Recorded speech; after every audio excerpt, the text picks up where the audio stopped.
Let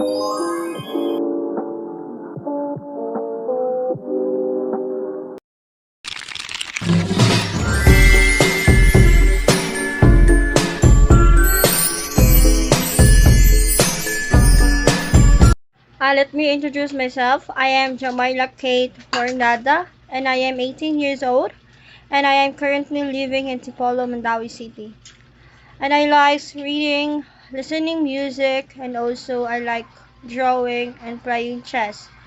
And I like watching movie, and my dislike or someone so noisy and a respectful person. Why UC and why UC Banilad among all UC?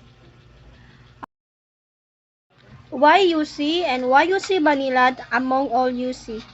Why UC? It because of my neighbor is studying here as a nursing student, and most of my cousins are studying here. Uh, why do you took your course among all courses available?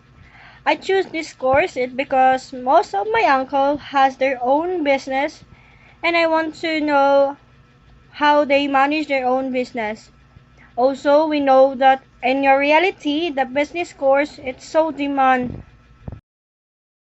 What is your short-term plan after 5 years?